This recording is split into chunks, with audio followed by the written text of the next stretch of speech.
बिस्मिल्लाहिर्रहमानिर्रहीम। अस्सलाम वालेकुम dear student. Chemistry 9th class के लिए right short answer of any 5 part. आपने 5 पार्ट के शॉर्ट आंसर बताने हैं। इसमें पहले चैप्टर के जो शॉर्ट क्वेश्चन हैं वो सारे हमने निकाले हैं। 50 बोर्ड पेपर में से ये शॉर्ट क्वेश्चन निकाले गए हैं। ये मेरे पास पेपर्स पड़े हुए हैं जो मैं आपको स्क्रीन पर दिखा रहा हूँ। तो इन पेपर्स में से हमने 50 पेपर्स में से शॉर्ट क्वेश्चन ढूंढे हैं। वो सारे शॉर्ट क्वेश्चन जो पहले चैप्टर से उन्होंने लिए हुए थे। तो इस तरह से उन सारे शॉर्ट क्वेश्चन के को भी एक्सप्लेन करूंगा और उसके आंसर्स को भी एक्सप्लेन करूंगा। यहाँ पर आंसर्स और शॉर्ट क्वेश्चन सारे लिखे हैं। इस वीडियो से आपको शॉर्ट क्वेश्चन के आंसर कैसे दिए जाते हैं उसका भी पता चल जाएगा और आपको शॉर्ट क्वेश्चन और आंसर सारे समझ में भी अच्छी तरह से आ जाएंगे। तो आप लोगों से रिक्वेस्ट है कि ये वीडियो आप चाहे कोई उर्दू मीडियम का स्टूडेंट है या इंग्लिश मीडियम का स्टूडेंट है, सारे इंतहाई गौर से देखें, इनको तैयार करें। यही सवाल सारे पेपर्स में आने हैं, क्योंकि जब 50 पेपर में से निकाले हैं, जब 30-35 पेपर होते हैं तो सारे सवाल रिपीट होने लग जाते हैं, फिर बार बार वही सवाल आ रहे होते हैं। तो इसका मतलब ये होता है कि मुकम्मल तौर पर आपका 1 चैप्टर तैयार हो चुका है शॉर्ट क्वेश्चन के लिए। तो लिहाजा आपको चाहिए कि आप दूसरे बच्चों को भी ये बताएं और उनके अंदर भी फैलाएं, ताकि हर बच्चा इसे एक जैसा फ़ायदा हासिल कर सके। उर्दू मीडियम और इंग्लिश मीडियम के सारे बच्चे एक जैसा इनसे फ़ायदा उठा सकते हैं।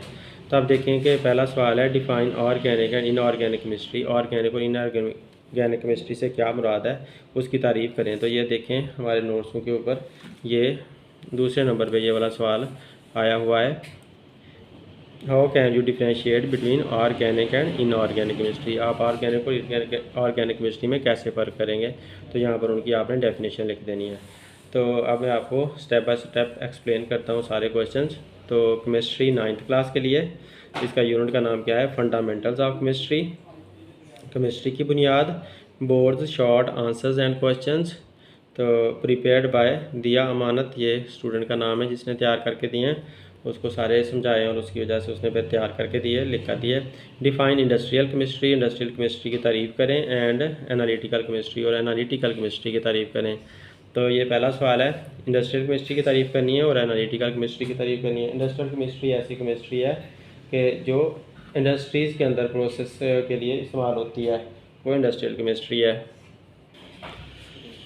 दी ब्रांच ऑफ केमिस्ट्री, केमिस्ट्री की वो शाख which deals with the study of industrial process, जिसमें इंडस्ट्रियल प्रोसेस का, इंडस्ट्री के तरीक़ाकार का मुताला किया जाता है।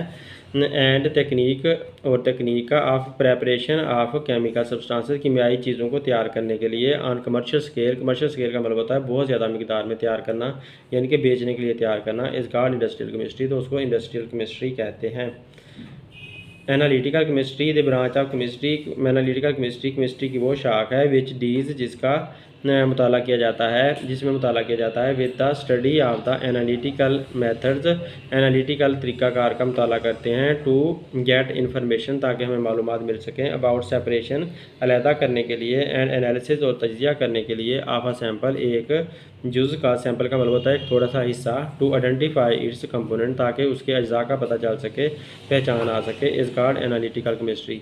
तो एनालिटिकल केमिस्ट्री का मतलब यह है कि आपने किसी चीज़ का तजिया करना होता है, पहचान करनी होती है। मिसाल के तौर पर चाय का एक कप है, तो उस चाय के एक कप के अंदर क्या कुछ डाला हुआ है, हमने पत्ती डाली, हमने चीनी डाली, हमने पानी डाला, हमने दूध डाला, तो ये उसका तजिया करना है।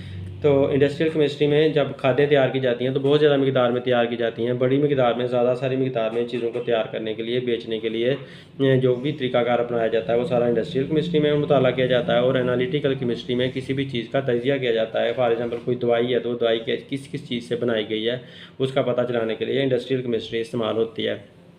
How can you differentiate between organic and inorganic chemistry.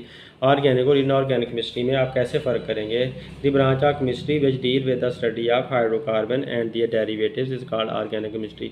तो केमिस्ट्री की वो शाख जिसमें हाइड्रोकार्बन का मुताला किया जाता है। हाइड्रोकार्बन ऐसे कंपाउंड होते हैं जिसमें हाइड्रोजन और कार्बन होती है। एंड दियर डेरिवेटिव, डेरिवेटिव का मतलब है जो उनसे निकाले जाते हैं, मतलब हाइड्रोकार्बन से जो नए कंपाउंड निकाले जाते हैं उनका भी मुताला किया जाता है, तो उसको ऑर्गेनिक केमिस्ट्री कहते हैं। इनऑर्गेनिक केमिस्ट्री ऐसी केमिस्ट्री की शाख है which deal with the study of all element, जिसमें सारे ऐसे एलिमेंट्स का और कंपाउंड्स का एंड दियर कंपाउंड, और कंपाउंड का मुताला किया जाता है। Except hydrocarbon and their derivatives, जिसमें हाइड्रोकार्बन और उनके डेरिवेटिव्स नहीं होते, मतलब हाइड्रोकार्बन और उनके डेरिवेटिव्स के अलावा बाकी सारे कंपाउंड का मुताला करना इनऑर्गेनिक केमिस्ट्री कहलाता है।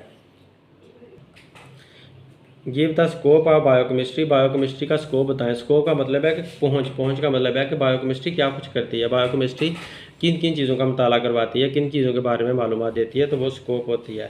It covers all chemical process, इसमें सारे कीमियाई तरीक़ाकार का मुताला किया जाता है। Taking place in living organism, जो जिंदा चीज़ों में हो रहे होते हैं। Such as synthesis and metabolism of biomolecule, जैसा कि बनना, सिंथेसिस का मतलब बनना, मेटाबॉलिज्म का मतलब टूटना, बायोमॉलिक्यूलों का टूटना और बनना।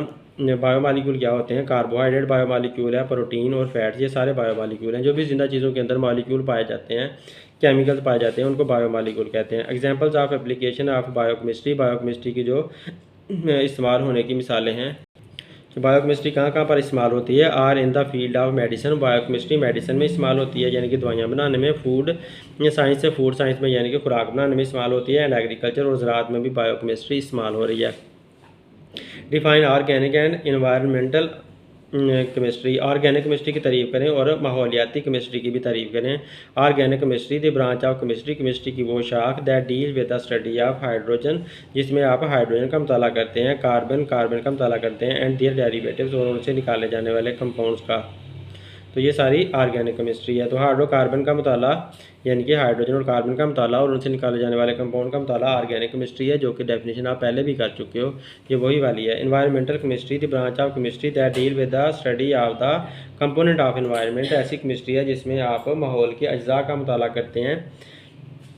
And effect of human activities on the environment, और इंसान क्या अपने माहौल के ऊपर क्या असर होता है। इंसान की जो एक्टिविटीज़ है, इंसान की जो सरगर्मियाँ हैं, मिसाल के तौर पर इंसान फैक्ट्रियाँ लगाता है, तो फैक्ट्रियों का माहौल के ऊपर क्या असर पड़ता है, इन सारी चीज़ों का मुताला करना एनवायरमेंटल केमिस्ट्री कहलाता है। How does homogeneous mixture differ from heterogeneous mixture, homogeneous mixture यानी कि एक जैसा मिक्सचर कैसे मुख्तलिफ होता है हेट्रोजीनियस मिक्सचर से। हेट्रोजीनियस मिक्सचर यानी कि जो मुख्तलिफ तरह की चीज़ों से बना हुआ मिक्सचर होता है, अमेज़ा होता है। Homogeneous mixture the mixture having uniform composition through out, ऐसा मिक्सचर जिसके अंदर सारी बनावट एक जैसी होती है, आर कॉल्ड होमोजीनियस मिक्सचर, तो ऐसे मिक्सचर को होमोजीनियस मिक्सचर बोला जाता है। जैसे कि हवा है, हवा के अंदर से हमें सारी के अंदर से कुछ नज़र नहीं आ रहा होता, हवा बिल्कुल साफ लगती है। गैसोलीन यानी कि पेट्रोल वगैरह, आइसक्रीम ETC, जो तो ये सारी चीज़ें ऐसी हैं जो जिनकी सारे की एक जैसा ही रंग होता है, बिल्कुल साफ शफाफ हमें लग रही होती हैं, एक ही तरह की लग रही होती हैं। हेट्रोजीनियस मिक्सचर ऐसा होता है, ऐसा mixture which do not have uniform composition, जिसमें बनावट एक जैसी नहीं होती थ्रू आउट सारे के सारे में, आर कॉल्ड हेट्रोजीनियस मिक्सचर, तो उसे हेट्रोजीनियस मिक्सचर बोला जाता है। जैसे कि सॉइल, ज़मीन जो है किसी तरह जगह पर और रंग है, किसी जगह पर और है। रॉक, पत्थर का भी किसी जगह पर और रंग होता है, किसी जगह पर और। वुड का, लकड़ी का भी किसी जगह और रंग होता है, किसी जगह और होता है। तो ये सारे मिक्सचर जो होते हैं हेट्रोजीनियस होते हैं। तो होमोजीनियस मिक्सचर में आप ये भी कह सकते हो कि जामे शीरी का जो सिरप होता है, शरबत बनाते हैं, वो भी होमोजीनियस मिक्सचर होता है। What is the relative atomic mass, relative atomic mass क्या है? How is it related to gram, ये ग्राम के साथ इसका क्या ताल्लुक है? रिलेटिव एटॉमिक मास, रिलेटिव का मतलब होता है बिलहाज, यानी कि एक के लिहाज से दूसरी चीज़ को निकालना। The relative atomic mass of an element, एक एलिमेंट का रिलेटिव एटॉमिक मास ये होता है, इज़ द एवरेज मैस, उसका वो एवरेज मैस है, औसत मैस है, of items of that element, उसके सारे एलिमेंट का एवरेज मैस निकाला हुआ होता है। एज़ कम्पेयर टू 1/12, जब उसका 1/12 के साथ मुआवजा किया जाता है। 1/12 यानी कि 12वां हिस्सा, the 1 AMU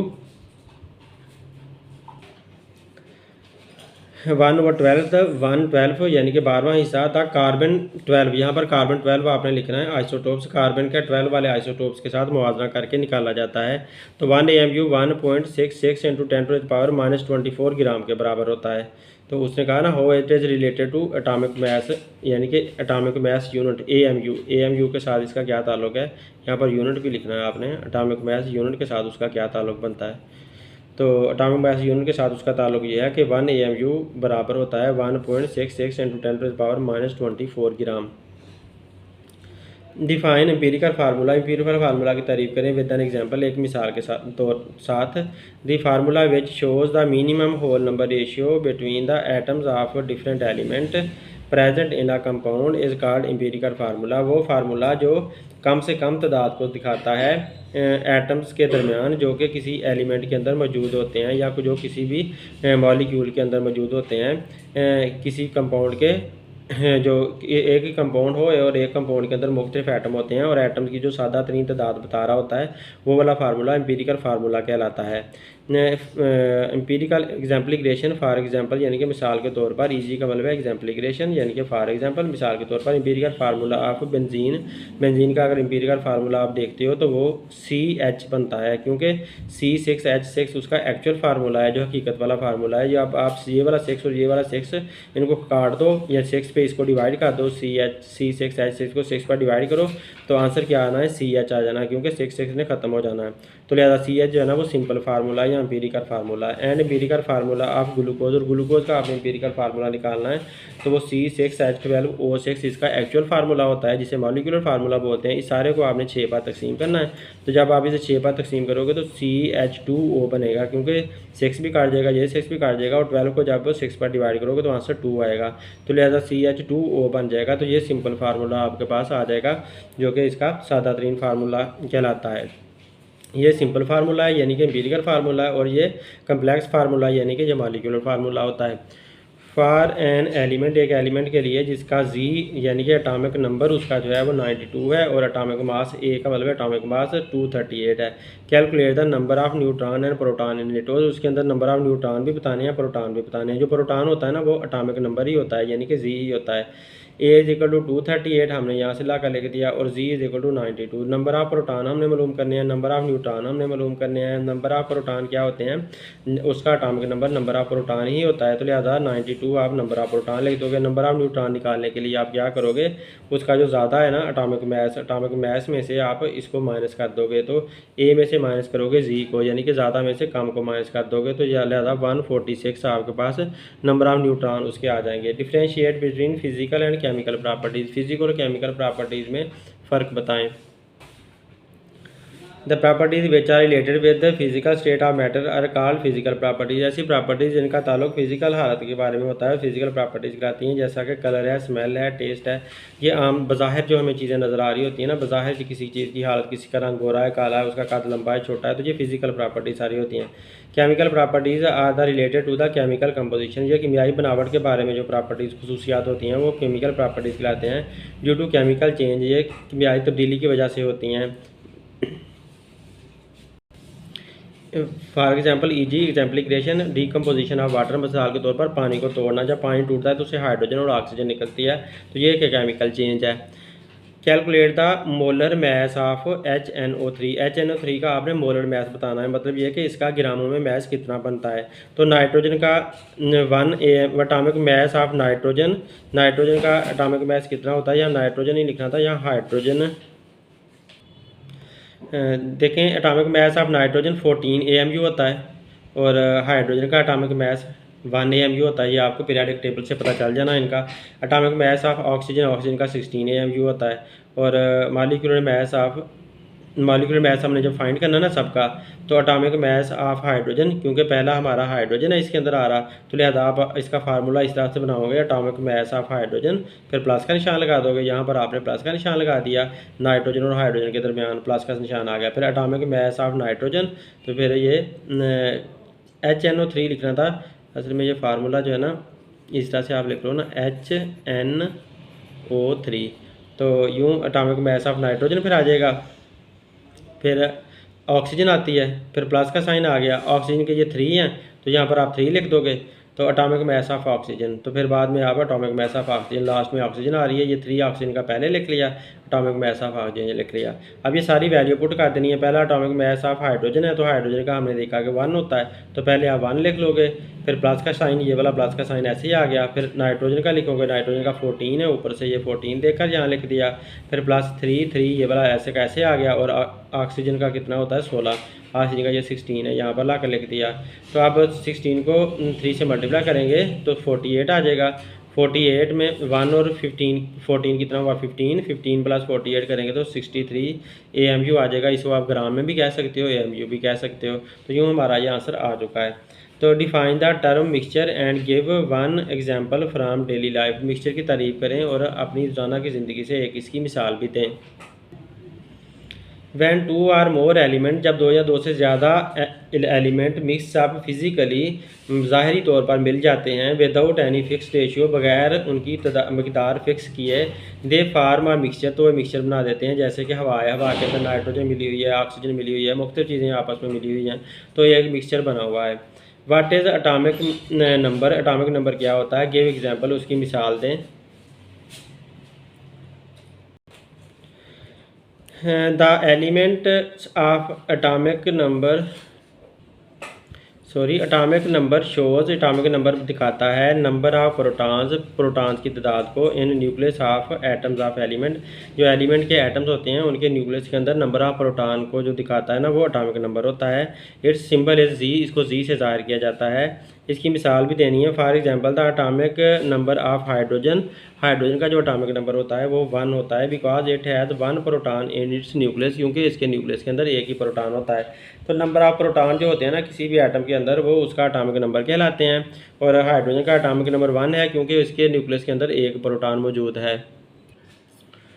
define elements and compound, element की तारीफ करें और कंपाउंड की तारीफ करें। The substance which consist of same type of atom, ऐसी चीज़ जिसमें एक ही तरह के एटम हो, हैविंग सेम अटामिक नंबर, और अटामिक नंबर भी उनका एक जैसा हो, that can not be change into simple substance, जो सादा चीज़ों में ना बदल सके, by means of chemical method, कीमियाई तरीके से, तो उसको एलिमेंट कहते हैं। तो एलिमेंट ऐसी सादा चीज़ होती है जिसके अंदर एक जैसे एटम होते हैं और आप उसे और सादा भी नहीं कर सकते।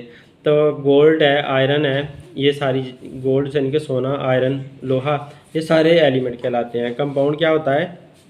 It is formed by chemical combination of atom, ये एटमों के कीमियाई मिलाप से मिलता है। Of atoms of element, element के एटमों के आपस में कीमियाई तौर पर मिलने से ये बनता है। The constituent lose their identity, constituent अपनी पहचान खो देते हैं, and form a new substance, और ये नई चीज़ बना देते हैं। फार्मा न्यू सब्सटेंस नई चीज़ बना देते हैं। हैविंग इंटायरली डिफरेंट प्रॉपर्टीज़, जिसकी खसूसियात बिल्कुल मुख्तलिफ होती हैं। फ्राम देम, यहाँ पर फ्राम लिखेंगे, फ्राम देम, दूसरों से उनकी खसूसियात बिल्कुल मुख्तलिफ होती हैं जिससे वो बने हुए होते हैं। Example water and sodium chloride, जैसा कि पानी है वो भी एक कंपाउंड है, सोडियम क्लोराइड ये भी एक कंपाउंड है, ETC वगैरह वगैरह। Define velocity with an example, define valency with an example, valency की तारीफ करनी है आपने मिसाल के साथ। The combining capacity of an element with other element, एक एलिमेंट की दूसरे एलिमेंट के साथ मिलने की जो सलाहियत होती है, जो मिलने की काबिलियत होती है, इस कॉल्ड वैलेंसी, उसको वैलेंसी कहते हैं। EG मिसाल के तौर पर वैलेंसी ऑफ कार्बन इज़ 4, यानी कि कार्बन की दूसरों के साथ मिलने की जो सलाहियत है, ताकत है, वो 4 है। Differentiate between atomic number and mess number of an atom, एक एटम का अटामिक नंबर भी बताओ और मैस नंबर भी बताओ कि उसमें अटामिक नंबर में और मैस नंबर में क्या फ़र्क होता है। तो अटामिक नंबर क्या होता है? Atomic number of an element represent the number of proton present in the nucleus of every atom, हर एक एटम के अंदर कितने नंबर ऑफ प्रोटॉन मौजूद हैं वो उसका एटॉमिक नंबर कहलाता है, उस एलिमेंट के एटम का एटॉमिक नंबर कहलाता है। It is represented by symbol Z, इसको जी की इलामत से ज़ाहिर किया जाता है। The mass number of an element, किसी एलिमेंट का मैस नंबर क्या होता है?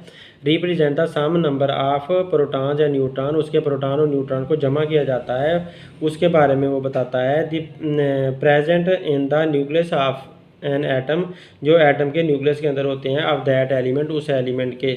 It is represented by symbol A, इसको ए की इलामत से ज़ाहिर किया जाता है। Atomic mass of potassium 39 AMU, हमने K2SO4 का फार्मूला मैस मालूम करना है, तो फार्मूला मैस भी उसी तरह निकाला जाता है जिसे मॉलिक्यूलर मैस निकाला जाता है। तो इसका पोटाशियम का 39 AMU है। एटॉमिक मैस ऑफ सल्फर का 32 AMU है। एटॉमिक मैस ऑफ ऑक्सीजन का 16 AMU है। सबके हमने मैसेज पहले लिख लिए, ये हमें पीरियोडिक टेबल से भी मिल जाते हैं, आपने याद करने हैं। फार्मूला मैस निकालने के लिए पहले ये पोटाशियम का 2 है तो आप पहले 2 लिख दोगे, और K का एटॉमिक मैस ऑफ के लिख दोगे, फिर यहाँ पर प्लस का साइन आ जाएगा, फिर एटॉमिक मैस ऑफ सल्फ़र लिख दोगे आप, फिर प्लस का साइन आ जाएगा, और ये वाला 4 पहले लिख देंगे, और एटॉमिक मैस ऑफ ऑक्सीजन का एटॉमिक मैस लिख देंगे। अब इनकी वैल्यू पुट कर देनी है, 2 ऐसे का ऐसे आएगा, और पोटाशियम का कितना है 39, उसकी जगह 39 आ जाएगा। ये प्लस का साइन है, ये वाला यहाँ पर प्लस का साइन है, ये प्लस का साइन यहाँ पर ऐसे आ गया। एटॉमिक मास ऑफ सल्फर का 32 है, वो लिख दिया प्लस का साइन। ये वाला प्लस का साइन ऐसे आया, 4 भी ऐसे आया, और एटॉमिक मास ऑफ ऑक्सीजन 16 आ गया। 16 को 4 से मल्टीप्लाई करोगे 64 आएगा, 32 ऐसे ही आएगा, इसको इससे मल्टीप्लाई करोगे तो 78 आएगा। सबको आपने प्लस कर देना, तो सबको प्लस करने पे आपका आंसर 174 AMU में हमारा एटॉमिक मास आ गया सबका इकट्ठा। And define compound and give example. Compound की डेफिनेशन हम पहले कर चुके हैं, वही वाली करनी है। Compound is a substance made up of 2 और मोर एलिमेंट, या दो से ज़्यादा एलिमेंट के कीमियाई मिलने से बनता है। केमिकली कंबाइंड टुगेदर, जो कीमियाई तौर पर मिले होते हैं। In a fixed ratio by mass, जो मास के लिहाज से फिक्स्ड रेशियो में मिले हुए होते हैं। एग्जाम्पल वाटर H2O, ये कंपाउंड की मिसाल है। Differentiate between homo atomic and hetero atomic molecule with example. आपने होमो एटॉमिक मॉलिक्यूल और हेट्रो एटॉमिक मॉलिक्यूल को मिसालों के साथ फ़र्क उनका बताना है। होमो atomic molecule, the molecule consist of same type of atom, ऐसा मॉलिक्यूल जिसमें एक ही तरह के एटम होते हैं, इसका होमो एटॉमिक मॉलिक्यूल। इसको होमो एटॉमिक मॉलिक्यूल बोला जाता है। हाइड्रोजन में 2 एटम एक जैसे हैं, ऑक्सीजन में 2 एटम एक जैसे हैं। ओजोन, ये ओजोन O3 है, इसमें 3 एटम एक जैसे ऑक्सीजन के हैं। सल्फर S8 में 8 सल्फर के एटम हैं। फास्फोरस P4 में 4 फास्फोरस के एक जैसे एटम है। तो ये सारे होमो एटॉमिक मॉलिक्यूल हैं। They are formed by same type of atom, ये सारे एक ही तरह के एटमों से मिलकर बने हुए हैं। हेट्रो एटॉमिक मॉलिक्यूल क्या होते हैं? The molecule consisting of different kind of atom, ऐसे मॉलिक्यूल जिनके अंदर मुख्तलिफ तरह के एटम होते हैं, इस कॉल्ड हेट्रो एटॉमिक मॉलिक्यूल, उनको हेट्रो एटॉमिक मॉलिक्यूल बोला जाता है। जैसा कि कार्बन डाइऑक्साइड है, इसके अंदर कार्बन का है 1 और ऑक्सीजन के 2 हैं।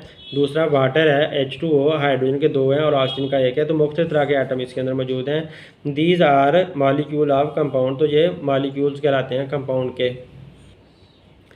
एटम क्या होता है? It is the smallest particle of an element, ये किसी एलिमेंट का सबसे छोटा ज़रा है। इट इज़ इलेक्ट्रिकली न्यूट्रल, ये चार्ज के लिहाज से न्यूट्रल होता है। आयन क्या होता है? Ion, it is the smallest unit of an ionic compound, ये किसी आयनी कंपाउंड का सबसे छोटा हिस्सा होता है। It has a net charge, इसके ऊपर कोई ना कोई चार्ज ज़रूर होता है, आइदर पॉजिटिव और नेगेटिव, या तो पॉजिटिव होता है या नेगेटिव होता है। तो write down difference between atom and ion, तो एटम और आयन में फ़र्क बताना था, तो वो हमने बता दिया। अब नेक्स्ट है define free radical and give example. Free radical की तारीफ करें और इसकी मिसाल भी दें। आज़ाद रेडिकल क्या होता है? एटम और ग्रुप ऑफ एटम, एटम या एटम का ग्रुप है having odd number of electron, जिसके ऊपर ओड नंबर ऑफ इलेक्ट्रॉन होते हैं। ऐसे इलेक्ट्रॉन टू रिप्रेजेंट इट, इसको जाहिर करने के लिए डॉट का मतलब ये है कि ये नुक्ता डॉट इज़ पुट, एक डॉट डाला जाता है। आर अ सिंबल, या ऑन अ सिंबल, और नहीं ऑन अ सिंबल, सिंबल के ऊपर एक डॉट डाला जाता है। फॉर एग्जांपल, मिसाल के तौर पर हाइड्रोजन का अगर आपने शो करना है तो सिंबल के ऊपर ये डॉट लगा दिया। क्लोरीन का आपने शो करना है तो क्लोरीन के Cl लगाकर आपने ये डॉट लगा दिया। तो इस तरह से डॉट लगाकर आप फ्री रेडिकल को जाहिर करते हो। What is difference between cation and A9. Cation और एनाइन में क्या फ़र्क है? यहाँ पर डिफरेंस लिखना है। केटाइन और एनाइन में क्या फ़र्क है? पॉजिटिव आयन और नेगेटिव आयन में क्या फ़र्क है? एनाइन क्या होता है? वो नेगेटिव आयन होता है। एटम और ग्रुप ऑफ एटम, एटम या एटम का ग्रुप हैविंग नेगेटिव चार्ज, जिसके ऊपर नेगेटिव चार्ज होता है, नोन एज लिखेंगे एन, नोन एज एनाइन, तो उसे एनाइन बोला जाता है। जैसे कि Cl नेगेटिव है। केटाइन क्या होता है? एटम और ग्रुप ऑफ एटम, एटम या एटम का ग्रुप हैविंग पॉजिटिव चार्ज, जिसके ऊपर पॉजिटिव चार्ज होता है, उसको नोन एज, उसे जाना जाता है एज केटाइन, उसे पॉजिटिव आयन के तौर पर जाना जाता है। E.g. फॉर एग्जांपल के तौर पर, मिसाल के तौर पर सोडियम पॉजिटिव, सोडियम के ऊपर पॉजिटिव चार्ज है। What is mean by molecular mass and formula mass. Molecular mass और फार्मूला मास में क्या मुराद है? The sum of atomic mass of all the atom present in a molecule, एक molecule के अंदर जितने भी एटम हैं उनके सबके मासेस को जमा करना है तो वो मॉलिक्यूलर मास बन जाता है। मॉलिक्यूलर मास ऑफ वाटर, पानी का जो मॉलिक्यूलर मास है H2O का, इज़ 18 AMU बनता है, क्योंकि हाइड्रोजन का 1 है तो 2 हाइड्रोजन का 2 हो जाएगा, 2 ये हो गया, ऑक्सीजन का 16 हो गया, 16 और 2 18 AMU बन कीजिएगा। फार्मूला मैथ क्या है? सम ऑफ एटॉमिक मैसेज, एटम के मैसेज को जमा करना है। अब ऑल द एलिमेंट, जितने भी एलिमेंट हैं present in a formula unit, जो एक फार्मूला यूनिट के अंदर मौजूद होते हैं। नोन एज यानी कि उसे जाना जाता है एज फार्मूला मैस के तौर पर उसे कहा जाता है। फार्मूला मैथ कहा जाता है। Formula math of sodium chloride का जो फार्मूला मैथ है वो 58.5 AmU बनता है, क्योंकि सोडियम का होता है 23 और क्लोरीन का होता है 35.5। इन दोनों को जमा करो तो 58.5 आ जाता है। यूँ सोडियम क्लोराइड का 58.5 फार्मूला मैथ बनता है। Define Avogadro number. Avogadro number की तारीफ करें। Avogadro number is the collection of 6.02 × 10⁻23 particles. Avogadro number 6.02 × 10⁻23 particle का मजमुआ होता है। कलेक्शन का मतलब है मजमुआ। It is represented by symbol Na। इसको Na की सिंबल से ज़ाहिर किया जाता है। N बड़ा लिखें और A का साइज़ ज़रा छोटा रख लें, इस तरह से आप लिख लें इसको, तो इस तरह से ज़ाहिर किया जाता है। व्हाट इज़ मोल। मोल क्या होता है? Atomic mass, molecular mass, atomic mass हो, मॉलिक्यूलर मैस हो, फार्मूला मैस हो ऑफ अ सब्सटेंस किसी चीज़ का एक्सप्रेस्ड इन ग्राम, जो ग्रामों में ज़ाहिर किया जाता है, इज़ कॉल्ड मोल, उसे मोल कहा जाता है। इट इज़ एब्रेविएटेड एज मोल, इसे MOL लिखा जाता है इस तरह शॉर्ट करके। एब्रेविएटेड का मतलब है इसको शॉर्ट करके या इसको तारीफ़ ऐसे किया जाता है, बोला ऐसे जाता है। एब्रेविएशन का मतलब होता है कि उसका लफ्ज़ बताना, ये शॉर्ट करके बता देना। एग्जाम्पल शॉर्ट करके बताना एब्रेविएटेड होता है। 1 मोल ऑफ वाटर, पानी का 1 मोल, 1 ग्राम मालिक्यूल ऑफ वाटर, वो पानी के 1 ग्राम मालिक्यूलों के बराबर होता है, और उसका जो मैस निकलता है 18.0 ग्राम निकलता है। Define chemistry. केमिस्ट्री की तारीफ करें। Explain any 2 branches of chemistry, और केमिस्ट्री की 2 शाखों की को एक्सप्लेन भी करके दिखाएं। Chemistry the branch of science, science की वो शाख that deals with the properties, जिसमें खसूसियात का मुताला किया जाता है, स्ट्रक्चर साखत का मुताला किया जाता है, एंड कंपोजिशन और बनावट का मुताला किया जाता है ऑफ मैटर मादे की, जिसमें मादे की खसूसियात का, साखत का और बनावट का मुताला किया जाता है, उसे केमिस्ट्री कहते हैं। ब्रांचेज ऑफ केमिस्ट्री, केमिस्ट्री की शाखों के नाम लिखने हैं। बेशुमार केमिस्ट्री की शाखें हैं, उसमें से कुछ का आपने बता देना। Physical chemistry the branch of chemistry way deal with the physical properties and physical behaviour of material, ऐसी केमिस्ट्री की शाख जिसके अंदर चीज़ों की तबई खसूसियात का मुताला किया जाता है और उनके तबई बिहेवियर का, यानी कि जो ज़ाहरी शक्ल सूरत होती है उनका मुताला किया जाता है और उनके ज़ाहरी बिहेवियर का मुताला किया जाता है, सलूक का मुताला किया जाता है, उसे फिजिकल केमिस्ट्री कहते हैं। Organic chemistry the branch of chemistry way deal with the hydrocarbon and their derivatives, ऐसी केमिस्ट्री जिसमें हाइड्रोकार्बन और उससे निकाले जाने वाले कंपाउंड का मुताला किया जाता है, ऑर्गेनिक केमिस्ट्री कहलाती है। Define industrial and nuclear chemistry. Industrial chemistry और न्यूक्लियर केमिस्ट्री की तारीफ करें। Industrial chemistry the branch of chemistry, chemistry की वो शाख that deal with the preparation of compounds on commercial scale, जिसमें चीज़ों का बनाने का मुताला किया जाता है जो कि वसी पैमाने पर बनाए जाते हैं, नोन एज इंडस्ट्रियल केमिस्ट्री, उसको इंडस्ट्रियल केमिस्ट्री कहा जाता है। पहले भी इसकी डेफिनेशन आ चुकी है। न्यूक्लियर केमिस्ट्री या ब्रांच ऑफ केमिस्ट्री, केमिस्ट्री की ऐसी शाख that deals with the radio active, जिसमें शुआओं का मुताला किया जाता है। रेडियो एक्टिव का मतलब होता है शुआएं खारिज करना। Radio active nuclear reaction, nucleus के अंदर होने वाले तामलात का मुताला किया जाता है, एंड न्यूक्लियर प्रॉपर्टीज़ और न्यूक्लियस की खसूसियात का मुताला किया जाता है, इस कारण न्यूक्लियर केमिस्ट्री, उसको न्यूक्लियर केमिस्ट्री बोला जाता है। रेडियो एक्टिव की बजाय आप रेडियो एक्टिविटी यहाँ पर कर लें, ऐसे लिख लें, radioactivity nuclear reaction and nuclear properties is called nuclear chemistry. Write two application of nuclear chemistry. Nuclear chemistry कहाँ पर इस्तेमाल होती है, उसकी 2 इस्तेमालात बताएं। Uses of nuclear chemistry, nuclear chemistry के इस्तेमालात। Nuclear chemistry has vast application in medical treatment.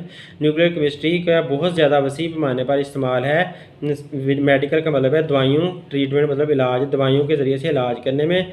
Radiotherapy, radiotherapy का मतलब है शुआओं के ज़रिए से इलाज करना।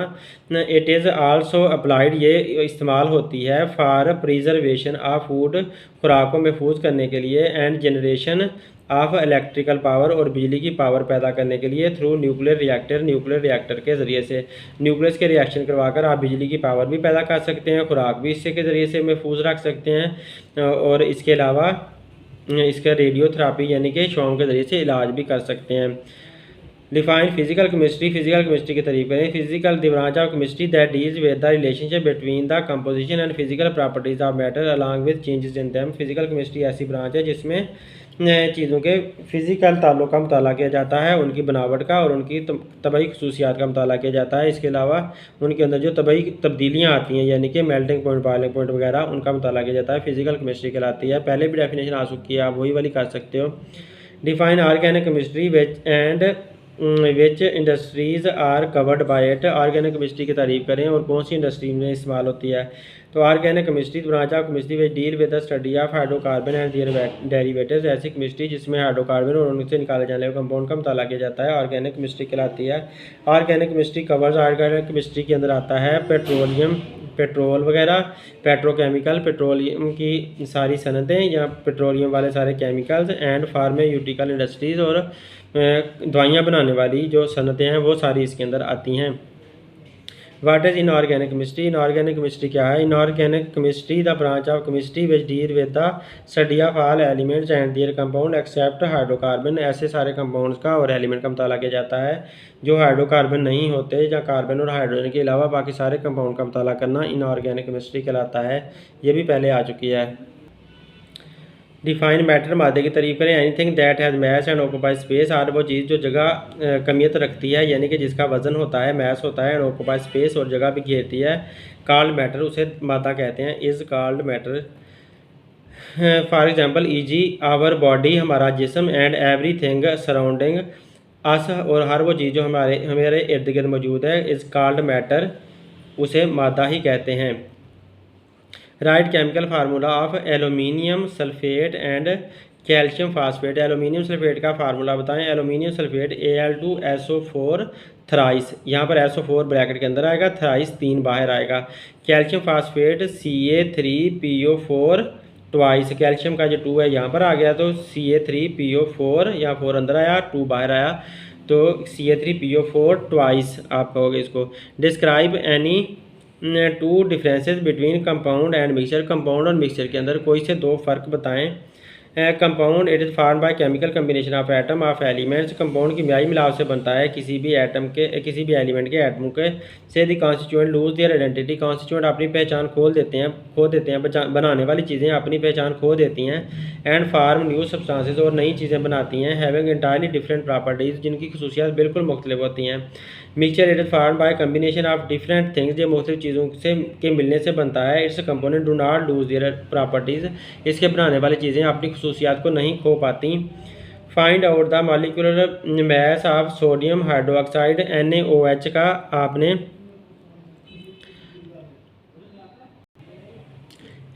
का आपने बताना है। एटॉमिक मॉलिक्यूलर मैस कितना बनता है, तो सोडियम का 23 होता है, ऑक्सीजन का 16 होता है, एटॉमिक मैस ऑफ हाइड्रोजन का 1 होता है। तो लिहाजा NaOH आप दोबारा लिखोगे, यहाँ पर OH आना है। NaOH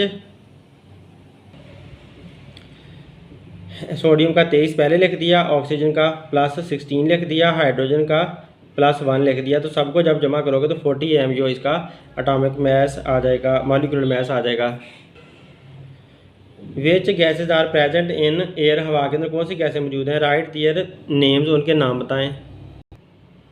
air is a mixture of nitrogen, हवा मजमुआ होता है, हवा एक अमेज़ा होता है, मिक्सचर होता है नाइट्रोजन का, ऑक्सीजन का, कार्बन का, कार्बन डाइऑक्साइड का, नोबल गैसेस का और मॉइस्चर मीन के हवा आबी बुखारात, पानी के जो छोटे छोटे ड्रॉप्स होते हैं ना, कतरे, उनका मिक्सचर बना हुआ होता है। Write the chemical formula of caustic soda. Caustic soda का केमियाई फार्मूला बताएं। एंड वाशिंग सोडा, और कपड़ा धोने वाला जो सोडा होता है उसका फार्मूला बताएं। कास्टिक सोडा NaOH कहलाता है और वाशिंग सोडा, कपड़े धोने वाला सोडा, Na2CO3 कहलाता है। Right on the chemical formula of silicon dioxide and calcium chloride. Silicon dioxide का और कैल्शियम क्लोराइड का फार्मूला बताएं। सिलिकॉन डाइऑक्साइड को SiO2 कहते हैं और कैल्शियम क्लोराइड को CaCl2 कहा जाता है।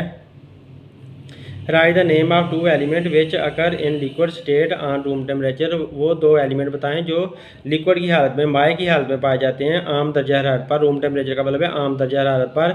मरकरी Hg ये लिक्विड की शक्ल में है, ब्रोमीन Br ये भी लिक्विड की शक्ल में है आम दर्जा हरारत के ऊपर। Right on the symbols of sodium and hydrogen. Sodium की सिंबल बताओ। सोडियम की सिंबल Na होती है और हाइड्रोजन की सिंबल H होती है। Right 2 characteristic of chemical formula. Chemical formula की 2 खसूसियात खसूसियात बताएं। It shows the element present in the molecule, ये किसी मॉलिक्यूल के अंदर कितने एलिमेंट मौजूद हैं उनके बारे में बताता है। It shows the composition of A molecule, या किसी मॉलिक्यूल की बनावट के बारे में बताता है। Define chemical properties and give example, कीमियाई खसूसियात की तारीफ करें और उसकी मिसालें दें। Chemical properties are related to chemical composition, कीमियाई खसूसियात कीमियाई बनावट के बारे में होती हैं ड्यू टू केमिकल चेंजेस, जो कीमियाई तब्दीलियों की वजह से आती है। डीकम्पोजिशन ऑफ वाटर, पानी का टूटना, into hydrogen and oxygen, hydrogen और ऑक्सीजन के अंदर, इज कॉल्ड केमिकल चेंज, इसे कीमियाई चेंज कहते हैं या कीमियाई तब्दीली कहते हैं। Write down empirical formula of silica and glucose, silica और ग्लूकोज का एम्पिरिकल फार्मूला यानी कि सादा फार्मूला बताएं। Empirical formula of silica, silica का SiO2 होता है सादा formula. Empirical formula of glucose, glucose का फार्मूला क्या होता है CH2O। ग्लूकोज का जो मॉलिक्यूलर फार्मूला होता है C6H12O6 होता है ना। इस सारे को आपने 6 पे तकसीम करना है, तो ये 6 भी खत्म हो जाना है, कार्बन अकेला रह जाएगा। 12 को 6 पे तकसीम करोगे तो 2 आ जाएगा, और ऑक्सीजन को 6 पे तकसीम करोगे तो अकेला ऑक्सीजन आ जाएगा। तो इस तरह से CH2O जो है एम्पिरिकल फार्मूला ऑफ ग्लूकोज का बन जाएगा। Define chemical formula with example, कीमियाई फार्मूला की मिसाल दें और तारीफ करें। The representation of a substance, किसी चीज़ को जाहिर करना इन टर्म्स ऑफ सिंबल, इलामतों की शक्ल में या इलामतों के नामों के ज़रिए से, एंड वैलेंसीज और वैलेंसी के ज़रिए से, इज कॉल्ड केमिकल फार्मूला, उसे कीमियाई फार्मूला कहते हैं। एग्जाम्पलिफिकेशन, मिसाल के तौर पर chemical formula of calcium carbonate, calcium carbonate का जो कीमियाई फार्मूला है इज CaCO3, कैल्शियम कार्बोनेट का कीमियाई फार्मूला CaCO3 है। एंड दैट ऑफ वाटर, और पानी का क्या है, इज H2O, पानी का H2O है कीमियाई formula. What is mean by physical properties, give example, physical properties क्या होती हैं उसकी मिसालें ने, ये पहले भी आ चुका है। The properties that are associated with physical state of matter, वो खसूसियात जो फिजिकल स्टेट के बारे में है उनको फिजिकल प्रॉपर्टीज़ कहा जाता है। आर कार्ड फिजिकल प्रॉपर्टीज़, इन्हें फिजिकल प्रॉपर्टीज़ बोलते हैं। कलर, स्मेल, टेस्ट वगैरह, जो कलर रंग होता है, किसी चीज़ का जायका होता है, उसकी स्मेल जो आती है और उसका जायका, ये सारी फिजिकल प्रॉपर्टीज़ होती हैं। Define element, element it is a substance, एक चीज़ होती है which is made up of chemically identical atom, जो कीमियाई तौर पर एक जैसे एटमों से मिलकर बनी होती है। हैविंग सेम एटॉमिक नंबर, जिनका एटॉमिक नंबर भी एक जैसा होता है। और can not B decompose into simple substances, और सादा चीज़ों में ये टूट नहीं सकती बाय केमिकल मीन, कीमियाई तरीकों से। इट मीन्स दैट, इसका मतलब ये हुआ each element is made up of unique type of atom, ये हुआ कि हर एक एलिमेंट खास तरह के एटमों से मिलकर बना हुआ है। Define symbol of element, element की सिंबल की तारीफ करें। सिंबल दी एब्रेविएटेड नेम, शॉर्ट किस्म का जो नेम होता है ऑफ एलिमेंट, किसी एलिमेंट का, इज कॉल्ड सिंबल, उसे सिंबल बोला जाता है। It represent only one atom of the element, ये किसी एलिमेंट के एक एटम को जाहिर कर रहा होता है। शॉर्ट सा नेम जो होता है वो सिंबल होता है। जैसे कि हाइड्रोजन के लिए H हम कहते हैं, तो H इसका एब्रेविएटेड नेम है, यानी कि सिंबल है हाइड्रोजन की H। Right the chemical formula of water and sugar, water का फार्मूला H2O है और शुगर का फार्मूला C12H22O11 है। Write the formula of sulphuric acid and sugar, sulphuric acid का फार्मूला H2SO4 है और शुगर का फार्मूला C12H22O11 है। Write the down the empirical formula of benzene and glucose, benzene का एम्पिरिकल फार्मूला सादा formula CH है और ग्लूकोज का सादा फार्मूला CH2O है। Write the empirical and molecular formula of given compound, ये जो कंपाउंड दिए हुए हैं उनका मॉलिक्यूलर फार्मूला भी बताओ और एम्पिरिकल फार्मूला भी बताओ। तो कंपाउंड है, कंपाउंड हाइड्रोजन परऑक्साइड है, इसका मॉलिक्यूलर फार्मूला H2O2 है, ये मॉलिक्यूलर फार्मूला हो गया। बेंजीन का फार्मूला C6H6 है। अब इसको आपस में काट दो तो HO इसका एम्पिरिकल फार्मूला बन जाता है, और 6 को आपस में काट दो तो CH बेंजीन का एम्पिरिकल फार्मूला बन जाता है। एम्पिरिकल फार्मूला सादा फार्मूला होता है जो एटमों को डिवाइड करने से, सेम नंबर पे डिवाइड करने से हमें मिलता है, ताकि बिल्कुल सादा सी तादाद ज़ाहिर हो जाए, एटम की सबसे छोटी सी तादाद ज़ाहिर हो, कम से कम एटम ज़ाहिर हो, तो वो एम्पिरिकल फार्मूला होता है।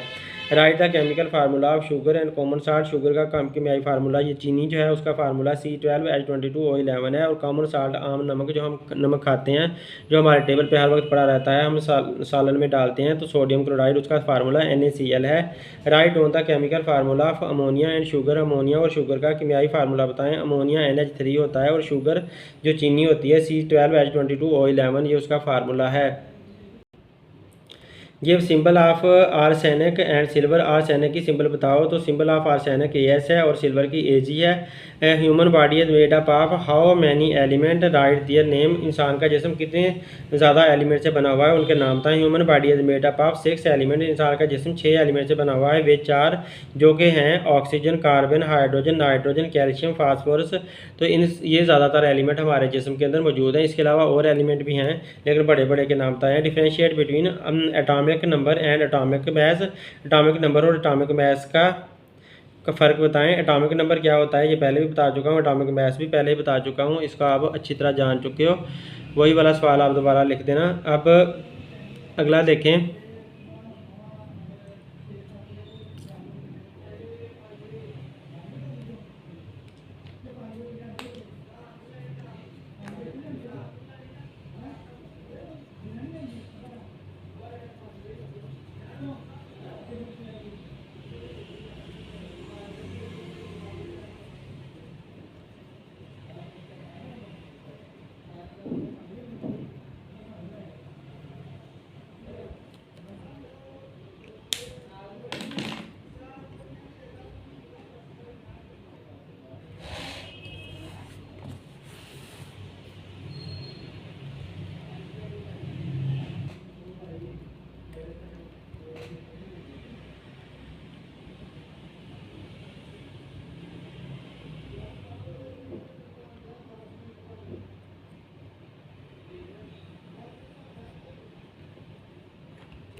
सॉरी, शायद वीडियो रिकॉर्ड नहीं हुई।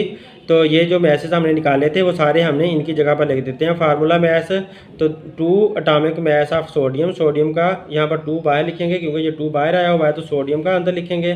फिर plus atomic mass of sulphur, atomic mass of sulphur लिखेंगे। सल्फ़र का S, तो ये वाला यहाँ पर आ जाएगा सल्फ़र वाला। फिर ऑक्सीजन का यहाँ पर 4 है, तो 4 बाहर आ जाएगा, प्लस का साइन आएगा। एटॉमिक मैस ऑफ ऑक्सीजन, तो ऑक्सीजन का लिख देंगे। अब सारे मैसेज आपने इधर से देख कर इसके अंदर पुट कर देने हैं। तो जहाँ पर आपका सोडियम है वहाँ पर 23 आएगा, क्योंकि पहले सोडियम है, यहाँ 23 मल्टीप्लाई बाय 2, प्लस सल्फ़र का 32 आ जाएगा, यहाँ पे 32 आ जाएगा। और 4 plus atomic mass of oxygen, oxygen का कितना है 16, ऑक्सीजन का ये 16 है, तो 16 हमारा यहाँ पर आ जाएगा इसकी जगह पर। यहाँ पर ये 16 लिखा हुआ है, तो 16 मल्टीप्लाई बाय 4 आ जाएगा। ये यहाँ पर सारे मैसेज पुट कर दिए हुए हैं। 2 मल्टीप्लाई बाय 23 सोडियम का था तो 2 से मल्टीप्लाई होगा। 32 सल्फर का था, वो अकेला ही था। और 4 ऑक्सीजन का 16 था, तो 4 को 16 से मल्टीप्लाई करें 64 आता है। 32 ऐसे आ जाएगा, इसको 46 आ जाएगा, सारे प्लस करें 142 AMU हमारे पास टोटल मैस आ जाएगा। Which one has more molecule, किसके ज़्यादा मालिक्यूल हैं। 9 ग्राम ऑफ वाटर, पानी का जो वज़न दिया है वो 9 ग्राम दिया है। 9 ग्राम ऑफ शुगर, या फिर 9 ग्राम ऑफ शुगर। शुगर जो है ना वो C12H22O11 होता है, और वाटर का आपको फार्मूला आता है, वो क्या होता है H2O। तो आप कहता है कि वाटर के H2O के 9 ग्राम लें, पानी का भी 9 ग्राम लेना है, और शुगर यानी कि चीनी का भी 9 ग्राम लेना है। तो आप बताता कह ये रहा है कि मालिक्यूल किसके ज़्यादा होंगे, पानी के ज़्यादा मालिक्यूल होंगे या शुगर के ज़्यादा मालिक्यूल होंगे, किसके मालिक्यूल ज़्यादा होंगे। वज़न दोनों का बराबर बराबर है, तो हमने फार्मूला लगाना है नंबर ऑफ मालिक्यूल बराबर होता है number of moles multiply by Na। Moles को आपने Na मतलब एवोगाड्रो नंबर के साथ मल्टीप्लाई करना होता है। अब नंबर ऑफ मोल्स भी हमारे पास नहीं है, तो नंबर ऑफ मोल्स निकालने के लिए आपको फार्मूला लगाना पड़ेगा given mass over molar mass. यहाँ पर आप लिखोगे गिवन मैस आपने ऊपर लिखना है, नीचे मोलर मैस लिखना है, तो नंबर ऑफ मोल्स आ जाते हैं। गिवन मैस क्या है, गिवन मैस जब पानी का देखते हैं तो हम पानी के लिए कर रहे हैं ना, तो 9 ग्राम है, ऊपर 9 आ जाएगा। मोलर मैस पानी का कितना है 18 कैसे हमने निकाला, हाइड्रोजन का 1 है और 2 हाइड्रोजन का 2 बन जाएगा, प्लस 16 ऑक्सीजन का 16, तो 2 1 जा 2, 2 में 16 प्लस किया तो 18 आ गया। तो यहाँ पर हमारे पास जो 18 आया वो हमने यहाँ पुट कर दिया। 9 को 18 पर डिवाइड करेंगे तो 0.5 आएगा। 0.5 मोल्स हमारे पास आ चुके हैं कि ये किसके आए हैं, वाटर के मोल्स आ गए हैं। तो हमने क्योंकि नंबर ऑफ मालिक्यूल मालूम करना है, तो हमने क्या करना है, ये जो मोल्स आए हैं ना 0.5, इनको हमने मल्टीप्लाई कर देना Na के साथ। नंबर ऑफ मोल्स, ये जो फार्मूला हमने ऊपर लिखा था नंबर ऑफ मालिक्यूल मालूम करने का, number of moles multiply by Na, तो यहाँ पर आप वही लिखोगे, ये आपकी बुक में भी दिया हुआ है, number of moles multiply by Na। तो नंबर ऑफ मोल्स आपके पास क्या आए 0.5 मल्टीप्लाई बाय Na क्या होता है 6.02 × 10⁻23। इनको आपस में मल्टीप्लाई करोगे आप, 0.5 को इसके साथ मल्टीप्लाई कर दोगे, तो जब इसके साथ मल्टीप्लाई करोगे ना 6 5 30 आएगा। तो 30 में क्योंकि ये पॉइंट है यहाँ पर, तो पॉइंट आपका यहाँ पर लगेगा, ये वाला पॉइंट मिलाकर आप कैलकुलेटर से मल्टीप्लाई करें 6 5 30, तो 3.0 आपके पास आंसर आ जाएगा। इसको आप बेशक इग्नोर कर दो 10⁻23। तो वैसे भी आप 0.5 को मल्टीप्लाई बाय 6.02 से मल्टीप्लाई करो, जो आंसर आएगा वो यहाँ लिख दो, 10⁻23 लिख दो, तो यही आंसर बनना है। तो ये मॉलिक्यूल्स आ गए हैं वाटर के मॉलिक्यूल तो इतने आए हैं। अब शुगर के मॉलिक्यूल देखते हैं, तो number of moles, given mass और मोलर मैस, पहले नंबर ऑफ मोल्स इसके निकाल लेते हैं। तो शुगर का आपको पहले मोलर मैस मालूम करना पड़ेगा, तो कार्बन का 1 का 12 होता है, ये वाला 12 यहाँ पर आ जाएगा, प्लस का साइन, कार्बन का 1 का सॉरी यहाँ पर हाइड्रोजन लिखना था, तो 1 हाइड्रोजन का 1 होता है, जबकि 22 यहाँ पर लिख देंगे मल्टीप्लाई 22 होगा, प्लस ऑक्सीजन का 1 का 16 होता है, मल्टीप्लाई बाय ये 11 आ गया। तो 12 को 12 से मल्टीप्लाई किया 144 आया, प्लस 22 को 1 से मल्टीप्लाई किया 22 ही आया, 11 को 16 से मल्टीप्लाई करेंगे तो 176 आएगा, सारे आपस में प्लस किए तो 342 हमारे पास आंसर आएगा इनको प्लस करके। तो इस तरह से मोलर मैस आ गया किसका, शुगर का, ये आ गया। अब 9, क्योंकि 9 ग्राम उसने हमें सवाल में दिया हुआ था कि शुगर के भी आपने 9 ग्राम ही लेने हैं, ये देखें ना 9 ग्राम ही शुगर के लेने हैं, तो 9 हमने ऊपर लिख देना है। अब 9 हमने ऊपर लिख दिया, नीचे जो हमने मोलर मैस निकाला था वो लिख दिया। 9 को इसके अंदर इसके साथ डिवाइड करोगे तो ये आपके पास आंसर आ जाएगा, ये मोल्स आ जाएंगे। तो नंबर ऑफ मॉलिक्यूल मालूम करने के लिए फिर आपने वही फार्मूला लगाना है, number of moles multiply by Na। तो नंबर ऑफ मोल्स जो हमने निकाले हैं ये वाले, वो यहाँ पर पुट कर दिए, मल्टीप्लाई बाय Na क्या है 6.02 × 10⁻23। इनको आपस में मल्टीप्लाई करो, कैलकुलेटर से मल्टीप्लाई करोगे तो 1.5 × 10⁻22 आएगा, 23 की बजाय 22 मॉलिक्यूल्स आएगा। अब 22 कम है और ये 23 ज़्यादा है, तो किसके मॉलिक्यूल ज़्यादा हुए, तो जो वाटर है उसके ज़्यादा हुए। तो 9 gram of water has more molecule, 9 gram water के ज़्यादा मालिक्यूल हैं due to its larger number of mole, क्योंकि इसके नंबर ऑफ मोल ज़्यादा आए थे, इस वजह से इसके मालिक्यूल भी ज़्यादा हैं। आप वैसे भी कह सकते हो कि जो पानी है उसका वज़न, उसका मालिक्यूल छोटा सा होता है, वाटर का मालिक्यूल छोटा सा है, जबकि ग्लूकोज का या शुगर का मालिक्यूल बड़ा सा है। तो इसलिए बड़े मालिक्यूल का जो वज़न है ना, वो थोड़े मालिक्यूल बड़े ज़्यादा जो हैवी चीज़ होती है उसके मालिक्यूल कम बनेंगे। तो पानी जो है ना लाइट है ना, तो उसके मालिक्यूल ज़्यादा बनेंगे। तो वाटर के मालिक्यूल ज़्यादा निकले हैं क्योंकि वाटर के नंबर ऑफ मोल ज़्यादा निकले थे, और शुगर के मालिक्यूल कम निकले हैं, उनकी तादाद कम हो गई है। अब ये देखें, calculate number of moles in 14 gram of nitrogen. Nitrogen के 14 ग्राम के अंदर आपने नंबर ऑफ मोल्स मालूम करने हैं। तो नाइट्रोजन का जो 14 ग्राम है, 14 ग्राम के अंदर molar mass of nitrogen, nitrogen का मोलर मैस निकालोगे तो मोलर मैस नाइट्रोजन का 28 निकलता है। ये कैसे निकलता है? क्योंकि नाइट्रोजन के 2 एटम होते हैं, तो 14 + 14 14 + 14, क्योंकि एक नाइट्रोजन का 14 होता है तो लिहाजा 28 हो जाएगा। गिवन मैस उसने कितना दिया हुआ है? 14 ग्राम। मैस उसने जो दिया वो 14 ग्राम दिया है। तो number of moles of nitrogen, आप ऊपर गिवन मैस लिखोगे, नीचे मोलर मैस लिखोगे। गिवन मैस उसने 14 दिया है, नीचे आप 28 लिखोगे। 14 को 28 पे डिवाइड किया तो 0.5 मोल्स आया। तो मोल्स हमने मालूम कर लिया 0.5 moles. How many moles are present in 40 gram of sulphuric acid. Sulphuric acid के 40 ग्राम में कितने मोल्स होंगे? ये सारे एक जैसे ही प्रॉब्लम है, लेकिन पेपर्स में आए हुए हैं। H2SO4 H3PO4 ये है। तो आपने इसका मैथ निकालना है। हाइड्रोजन का 1 होता है और 3 का, ये 3 मल्टीप्लाई कर दिया। आप फास्फोरस का प्लस करना है। आप फास्फोरस का कितना होता है? 31 मल्टीप्लाई बाय 1, क्योंकि एक ही है। और ऑक्सीजन का यहाँ प्लस का साइन लगा देना। ऑक्सीजन का 16 होता है और 4 है तो 4 के साथ मल्टीप्लाई होगा। तो 3 × 1 = 3 आया, 31 आया, और 16 को 4 से मल्टीप्लाई कर 64 आया। सारे प्लस किए 98 आया। तो H3PO4 का जो टोटल मैस आया वो 98 MU आया। तो गिवन मैस इन ग्रामों में उसने 40 ग्राम हमें दिया हुआ है, जो उसने हमें सवाल के अंदर दिया है। तो सवाल के अंदर 40 ग्राम दिया है, तो नंबर ऑफ मोल्स हमने मालूम करने हैं। तो गिवन मैस हम ऊपर लिखेंगे, given mass over molar mass, यहाँ पर n आएगा। Given mass over molar mass, given mass हमने 40 ऊपर लिख दिया। मोलर मैस जो हमने निकाला था कैलकुलेशन करके 98 निकला। 40 को 98 पे डिवाइड करोगे तो 0.408 मोल्स हमारे पास आ जाएंगे। यहाँ मोल्स लिखते हैं। तो ये हमारा फाइनल आंसर आ गया। अब रिजल्ट क्या हुआ? 40 ग्राम ऑफ H3PO4 यहाँ पर लिखना है। तो H3PO4 के जो 40 ग्राम है उसके अंदर 0.408 मोल्स मौजूद होते हैं। Calculate the number of moles of 9 gram of coal जो है ना, कोयला होता है, यानी कि कार्बन होती है। कार्बन के 9 ग्राम के अंदर नंबर ऑफ मोल्स कितने आएंगे? तो गिवन मैस इन ग्राम क्या है? 9 ग्राम है। मोलर मैस ऑफ कोल का मोलर मैस कार्बन का जो है ना 12 होता है, 12 ग्राम पर मोल होता है। नंबर ऑफ मोल्स आपने मालूम करने हैं तो वही फार्मूला पे से लगा देना है। Number of moles of coal mass in gram of coal, molar mass of coal, चाहे आप गिवन मैस ऊपर लिख दो, नीचे मोलर मैस लिख दो, एक ही बात है। अब उसके ऊपर गिवन मैस जो आया वो 9 आया, नीचे जो है ना 12 आया। तो 9 को 12 पे डिवाइड करोगे तो 0.75 मोल्स आपके पास आ जाएंगे। तो 0.75 मोल्स आपके पास इसके आ गए।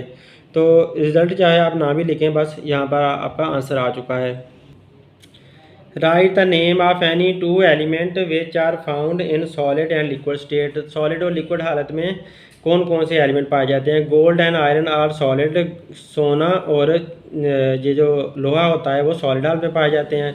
सॉलिड स्टेट एलिमेंट सॉलिड हाल में पाए जाने वाले एलिमेंट हैं। Bromine and mercury are liquid state. Bromine और मरकरी जो हैं वो लिक्विड की हालत में, यानी कि माए की शक्ल में पाए जाने वाले एलिमेंट्स हैं। तो आप देखें ये 76 क्वेश्चन बने हैं, शॉर्ट क्वेश्चन। 1 चैप्टर के अंदर शॉर्ट क्वेश्चन थे ही बहुत ज़्यादा। तो ये और इसमें ये भी है, तादाद इसलिए भी ज़्यादा आई है क्योंकि काफ़ी ज़्यादा क्वेश्चन रिपीट हुए हैं। तो शॉर्ट क्वेश्चन जो है ना मुख्तलिफ स्टेटमेंट में बन कर आ जाते हैं, लेकिन उनके आंसर सेम होते हैं। आप लोगों को चाहिए कि एक जगह पर जो आंसर याद कर लिया उसी को याद रखें, उसी को हर एक जगह पर इस्तेमाल करते जाएं जहां पर भी वैसा क्वेश्चन आ जाता है। तो क्वेश्चन काफ़ी ज़्यादा सेम है, लेकिन क्वेश्चन काफ़ी ज़्यादा डिफरेंट है, लेकिन उनके आंसर सेम ही हैं। तो लिहाजा आप लोगों ने इस बात का ख्याल रखना है कि एक ही जगह आंसर याद कर लो और जहाँ पर वो सेम क्वेश्चन आ जाता है ना, वही वाला ज़रा सी स्टेटमेंट बदल कर आपने वही वाला आंसर आपने लगा देना है। तो इस तरह से आप ध्यान से जब बार बार वीडियो देखोगे तो आप लोगों को समझ लग जानी है कि कितने ज़्यादा सवालात रिपीट हो रहे हैं। तो जो नए जवाब आ रहे हैं वो नए जवाब इतने ज़्यादा नहीं बनते। जवाब मेरे ख्याल में ज़्यादा से ज़्यादा 40 बनेंगे या 35 ही जवाब बनेंगे, और सवालात जो है ना वो इतने ज़्यादा बनते हैं, तो इसलिए उनके साथ हमें जवाब भी लिखने पड़ते हैं। तो उम्मीद है आप लोगों को वीडियो पसंद आई होगी। आप रिपीटिशन से बचिएगा, लेकिन मैंने रिपीट करते हुए भी समझा दिया है, साथ साथ कोशिश की है कि सारे ही समझाते जाऊँ। तो आप लोगों को चाहिए कि ज़्यादा से ज़्यादा शेयर करें ताकि हर बच्चा इससे फ़ायदा उठा सके। Thanks for watching my video. Allah हाफिज़।